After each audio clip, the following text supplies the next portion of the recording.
Weefies is a Minecraft YouTuber known for covering various Minecraft-related ARGs. 5 months ago, he released Searching for a World That Doesn't Exist, a story he created himself. It follows Avery exploring mysterious changes to his single-player Minecraft world, who is warned by another player, their Lord 3, to run.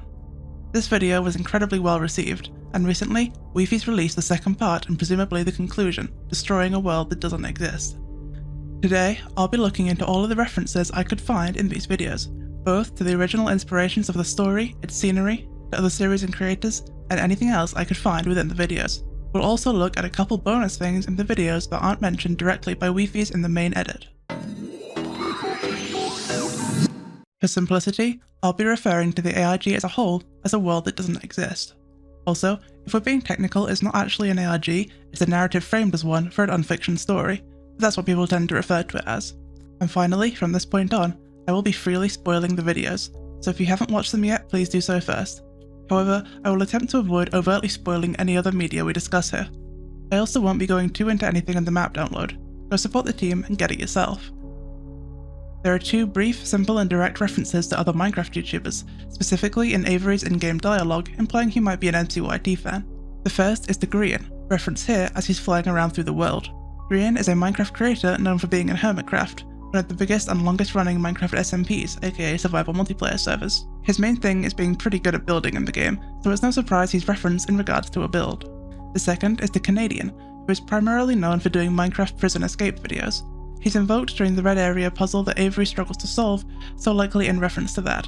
As a side note, I'm sure most people noticed, but just in case you missed it, the carpets in these houses form arrows, likely pointing to the actual solution. This isn't a direct reference, but also Avery's voice actor in the second video is Andrew Gaming 67, creator of another ARG that Weefies once covered. Let's get on to that. There's a couple references to other Minecraft series outside of the library books, which we'll look at later. The first, as discussed, is Andrew Gaming 67 series, which Weefies covered in his video, There's Something Loving in My World. Of course, him being Avery's voice actor is one thing, but also this well in the church sequence is exactly the same as the wells seen frequently in Andrew Gaming 67 series. He also happens to be searching for his friend in a Minecraft world. Another series reference is Unstable Universe. This is a scripted Minecraft series Weefies is a part of with a bunch of other creators, following the intermittently converging story of the various protagonists. It was actually first referenced in relation to a world that doesn't exist in the March 2026 Minecraft Live, which is an event by Mojang, developers of Minecraft, to announce updates to the game. They also often showcase creative things from the Minecraft community, which is where we saw a world that doesn't exist. We saw a bit of a preview of the abandoned town area here among other things, but as Weefies walks through the gate we see this player, ParrotX2, throw him a spyglass and say, "It's all yours." This is a reference to an important interaction between these two players in Unstable Universe in the video Escaping Paragon, the perfect Minecraft prison, though I won't go super in depth because spoilers, and also because I haven't watched it myself yet. This is also likely referenced in the map download if you look under the village fountain. Also, this is just cute, but in this bit of the Minecraft Live, the blocks in Weefies' hotbar spell out subscribe, and a bit of a reference to the puzzles from the first video. There's also another big YouTube series that seems to be even more than just a reference and directly connected and deserves its own section. The Google Drive link from the video is indeed accessible, but though the goodbye letter remains, the footage does not. Instead, we can see this PDF, Notice of Removal. The footage in the folder belonging to Derek Hutchins has been temporarily seized for investigation by the US DMS. We thank you for your patience. But what is the US DMS? Well, this actually connects to another two ARGs that Weefies covered on his channel. The first is in Weefies' video Finding a Player Who Doesn't Exist. The second in his video, What Happened to Extreme Gamer 11. I won't go entirely into these ARGs here as they're pretty long and also spoilers, but they're definitely worth a watch. It's pretty clear that several elements of a world that doesn't exist were inspired by elements from these and other ARGs, and it's kind of fun to spot them. I will spoil them a little here to explain what they are. Both these ARGs are connected to each other via the mention of Archive and the DMS. Both of them involve people, Alex and Luke, who were playing Minecraft and experienced some pretty scary events. In these videos, we can learn that the DMS is the Department of Metaphysical Sciences, a branch of the US government, and Archive is a division of them. In What Happened to Extreme Gamer 11, they contained a strange entity in Minecraft and were studying it. It doesn't give us too much info about them. In Finding a Player Who Doesn't Exist, Alex is a player on a server who never seemed to log off, to the concerns of his friends, and it's eventually revealed that he was part of some sort of experiment by the DMS that ended with him continually walking north in Minecraft without ever stopping in some sort of trance, until he eventually just sits there mining bedrock, which if you're unfamiliar is an unbreakable block. It seems like he's been taken to some facility and has been doing that for at least 6 years. This paints Archive in a pretty bad light. It seems like they're doing more than just playing around with powerful entities, but doing some sort of psychological experiments on people using subliminal messaging to make them into mindless drones. The experiment does specifically mention them never having to look away from a screen, hooking them up to food and water so they can keep mindlessly playing. This sounds a little familiar, doesn't it? Though I don't think Derek was under DMS control during a world that doesn't exist, it's certainly reminiscent, and now it seems that they've seized his footage. What they want to do with it or their goals are very unclear, but it's probably not a great thing that they have it. I've seen a lot of people suspect they also claimed Derek's body after his death. We don't have any evidence of that, but it also would probably be a pretty bad situation. Now, I'll be entirely honest, I can't totally figure out if these ARGs are made by Weefies or someone else, and there seems to be other creators mentioning the DMS in videos as well. And apparently there's another series called Nullpath that's also connected, which I was struggling to find much about. I would usually verify these things, but I was on a bit of a time crunch for this video, so if anyone in the comments does know who's the original creator of this concept and all the connected series, please let me know and I will shout them out in the description. But the main central point is, there is indeed some level of connection to the DMS and this series in a world that doesn't exist. Whether it's just meant to be a shout out to it or a more in-depth connection is hard to say, but it is indeed present and worth a mention. Speaking of notes from Derek, there's also his little journal from after he first went through the gate, which he doesn't pause on. It's pretty clear he was suffering a lot here and was very out of it. The second page is the phrase, "The apple is disgusting," written over and over. This is likely a reference to the Bible and the forbidden fruit of the Garden of Knowledge, usually represented as an apple, though the Bible never explicitly calls it one. I'm sure most are generally familiar with the story from Genesis 3, but to recap for anyone unfamiliar, Adam and Eve live in the Garden of Eden, where God has forbidden them from eating the fruit from one specific tree, the tree of knowledge of good and evil. A serpent, later clearly Satan in disguise, tempts Eve into eating it anyway, telling her it will make her wise. She does, Adam follows, and the moment they eat, they become aware of themselves, of their nakedness, and of sin. God banishes them from the garden as punishment. This reflects Derek's situation. For him, going through the gate was eating the apple. His temptation was his own curiosity and his own ability to actually make his way through the world. Knowledge was his punishment, his mind overloaded. A lot of people interpret what Derek experienced as being his mind filled with all knowledge of the world at once, but the text doesn't actually say that. It says he's given an unknowable truth, and his knowledge seems to center around the King in Yellow and that it knows everything, and that he himself in comparison is nothing and entirely insignificant. The statement in the journal that he is nothing is also interesting when connected to the church scene, which also in itself has a level of connection to an idea of religion, specifically Christianity, as this is a pretty classic Western Christian style of church, and the gravestones have crosses above them. His "I am nothing" is reflected in the church book's "You are nothing," and seems to imply a similar effect being invoked in the book as what Derek experienced, though perhaps in an opposite manner. Where Derek was overloaded with information, Avery seemed to go blank in response to it, and we do know the king wanted his mind clean.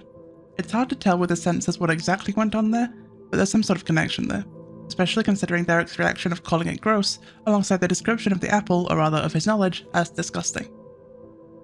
While we're mentioning the church scene, it's worth mentioning the yellow sign. This is a symbol used by worshippers of Hasta in the Cthulhu mythos, Hasta being another name for the King in Yellow to simplify things a lot. The symbol is supposed to be able to allow for mind control, putting people under the control of Hasta. Though in Chambers and later Lovecraft's original works, the actual sign was never described, the most popular envisioning of it appears in a Call of Cthulhu scenario designed by Kevin A. Ross. The symbol seen in the church appears to be a mimicry of this design. Now onto the part that most people would have spotted the most references, the library. First of all, let's look at all these books in order of appearance, starting with Avery's section. As a note, if you go into the library in the map download, as far as I can tell there are no books that aren't looked at in the video, most are just duplicates. The first, starting with Mr. Strauss Says I Should Write Down, is the opening lines to the novelette and later novel Flowers for Algernon by Daniel Keyes. Flowers for Algernon follows a man, Charlie Gordon, with a low IQ, who undergoes an experimental surgery to dramatically increase his intelligence. The story is told through his journal entries, which is where that opening line comes from, and you can actually track his progression through the quality of his writing alone. He becomes extraordinarily intelligent, surpassing even the scientists who operated on him, but the effects don't last. He slowly regresses back to how he was before, and he's now aware enough to watch it happen. The connection to Flowers for Algernon in a world that doesn't exist is a surprisingly deep one. Charlie and Derek are both undone not simply by intelligence, but by what it lets them see. Charlie gets the clarity to understand the cruelty around him and the inevitability of losing it again, while Derek's pass through the gate leaves him overloaded, trapped in a constant painful awareness he can't escape. Avery, meanwhile, connects more to Charlie's earlier self in the book, less technically capable, prone to frustration, and weighed down by low self-worth. But where Charlie's often met with condescension, Derek treats Avery with respect, insisting on his value without belittling him. In both stories, knowledge or smarts aren't a protection or a benefit, but instead an exposure, something that reveals too much and hurts in the process. It's a really nice literary comparison for this story. The second book, starting with Battle School Will Be Horace's Choice, is also a reference to a book, a quote from The Ruins of Gorlan by John Flanagan. However, I think this is less intended to be a thematic tie and more a connection to the Horace, who alongside his team worked on the absolutely fantastic builds for this project. Horace is a really talented builder who's worked on other projects such as Unstable Universe 2, and obviously shares a name with the Horace Altman of the book. If you can, spare a fiver to buy the map and support the builders. They did an insane job on these builds. The third book, starting with "There are so many things which are impossible to explain," is directly from Chambers the King in Yellow, specifically the story The Yellow Sign. Obviously, this is a specific tie-in to the original source of the king. The fourth, starting with "If you've ever taken a road trip," takes its source in the text. It's from the TV show Gravity Falls. It's a mystery comedy about a pair of twins staying with their uncle in a weird little town. We'll talk a little about it in a minute, but the villain of that show, Bill Cipher, is one of the referenced influences on the king in this ARG. Then, onto Durlord's section in the library. The first of the books he reads has this weird text. This is a reference to another YouTube Minecraft series, Parkour Civilization, created by the YouTuber Evbo. In this series, parkour is used for everything. Currency, fighting, and some books are even written in the parkour language, which is what we see here. Seems like Derek may have watched it. The second starts with "Well, part of me feels bad for Sabs." This is another YouTube reference to Ish's States SMP, the video 1,000 players simulate civilization, rich and poor. These lines come from Fluxion speaking about Saparata, a player he was betraying. I think these are both just intended to be shoutouts to these other popular series, which is quite cute. Also, the library itself seems to be a reference to the Library of Babel, a short story written by Jorge Luis Borges in 1941. It depicts a world made entirely of rooms filled with books that cover every potential permutation of words. Thematically, it discusses ideas of human futility in the face of limitless information and attempting to make order of chaos. Obviously, this connects pretty well to some of the themes in a world that doesn't exist, particularly Derek's experience. As we mentioned Gravity Falls, it's worth looking at how in the description, Weefy's described his version of the King in Yellow as a mix of the Lovecraftian adaptation Hasta mixed with Bill Cipher, a villain from Gravity Falls, and the Lich, a villain from the show Adventure Time.